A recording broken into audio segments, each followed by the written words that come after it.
dernière session, on avait évoqué, on avait échangé sur le sujet, puisque on connaissait quand même assez bien la problématique. J'avais donné les chiffres. Les chiffres de l'époque, c'était 67% pour le 2A, en termes de subventions donc versées par CDC, 79% pour le 2B, on est presque à 80%, et autour de 25% en moyenne pour le laboratoire d'office hydraulique. Donc on était vraiment sur une distorsion assez, je dirais, assez importante. Parce que c'est pratiquement 3 fois plus. Donc, en gros, on a un décalage extraordinaire. J'avais évoqué aussi, rappelez-vous, la question des effectifs. Je crois qu'en effectif, j'ai fait le compte. J'ai fait le compte pour voir combien il y avait d'agents confondus de A2B. Ils sont, je crois, 88 ou 89. En comptant les contrats à durée déterminée, je précise. Pour 14, si là je vous renvoie aux chiffres, 14 ou 15 je crois à l'office d'équipement hydraulique. Donc on est vraiment dans deux mondes différents. Ça c'est déjà quelque chose qu'il faut dire, donc c'est important. Je salue le fait qu'à un moment donné on essaie de mettre de l'ordre et de quelque part de rationaliser, parce que c'est l'argent de la Corse. Et l'argent de la Corse, vous avez parlé de 5 millions, on est quand même là dans des sommes qui sont relativement importante et qu'il faudrait peut-être corriger, parce que le taux de dépendance est quand même devenu quasiment insupportable. À notre décharge, puisqu'on est tous comptables historiquement de la chose, c'est quand même deux laboratoires qui viennent d'une fusion. Donc d'avant 2018 et jusqu'à 2018, donc il y avait quelque chose qui était quand même relativement, je dirais, cocasse. Aujourd'hui, en ayant absorbé en 2-3 ans donc, ce phénomène labo, c'est important, bien entendu, d'aller à la fusion.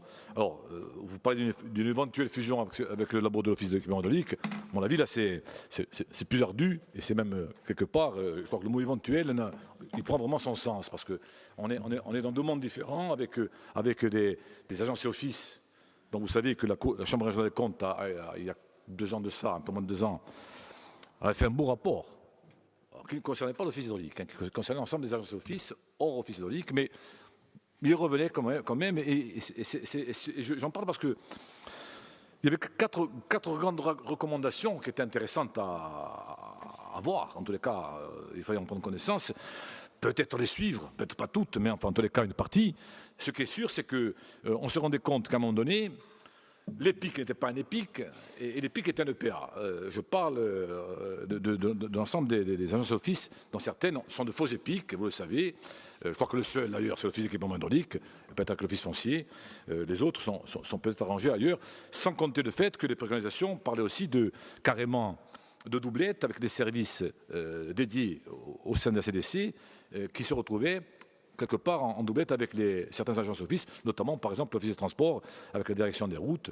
Mais oui, je déborde un peu parce que finalement, je prends le prétexte d'une action qui me semble aujourd'hui vraiment louable pour vous dire qu'à un moment donné, il y a une réflexion beaucoup plus large à mener sur justement l'évolution de ce statut à double vitesse des agents de la CDC et des agences d'office où on est vraiment dans un décalage qu'il faudrait à terme corriger sans bien entendu mésestimer le chantier et sans surtout discriminer ou défavoriser les uns ou les autres. Ça, je crois que c'est important de le dire. Alors moi, je crois que ça mérite bien plus qu'une fusion, ça mérite certainement une mission même lourde parce que à un moment donné, on va se trouver devant par exemple, un petit problème, c'est le marché de l'ARS.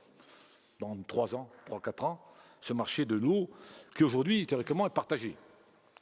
Je crois, entre le labo 2A et pour le 2A d'ailleurs, et pour l'office d'équipement hydraulique pour le 2B. D'autant que les deux labos ex-départementaux, j'avais pris des notes à l'époque, c'était surtout la santé animale, la sérologie, l'hygiène alimentaire, et pour le 2B, il y avait aussi la légionelle, je crois.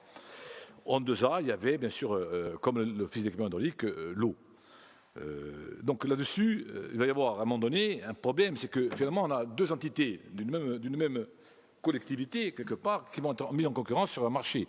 Là, sachant qu'en plus, on a des marchés qui sont des marchés qui sont des analyses qui partent à l'extérieur pour être donc justement analysés, parce qu'on n'a pas forcément ici alors on parle la technicité, en tous les cas l'équipement qui peut répondre à ce type d'analyse. Donc, oui, que la problématique, elle est vraiment très large. Donc, moi, bien entendu, je veux dire, on va voter sur la rapport. Ça me semble évident c'est une marche en avant. Elle est timide, mais bon, il faut bien un petit commencement à la chose. Mais je crois que la vraie question, finalement, elle dépasse le rapport lui-même et il renvoie justement à cette question de la simplification, en tous les cas de l'harmonisation de toutes les agences d'office et de leur intégration, voire de leur assimilation. Alors là, je suis prudent sur les termes parce que je ne veux pas créer de polémique ni faire croire ou laisser croire que l'on dit n'importe quoi ou qu'on essaie de dynamiter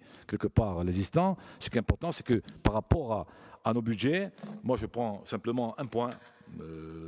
C'était la recommandation numéro 3 de la Chambre générale des comptes à l'époque, qui disait que dans l'hypothèse du maintien des activités des agences et offices, la CDC doit procéder à la modification du statut de l'ATC, de la DEC, de l'OEC et de l'AUE en EPA, qui générerait les économies budgétaires suivantes: 1,8 million par an au titre du non-assujettissement à la taxe sur les salaires, SCOSAD, il faut articuler, et 2,3 millions par an au titre d'un étalonnement de la rémunération des agents sur celle de la fonction publique.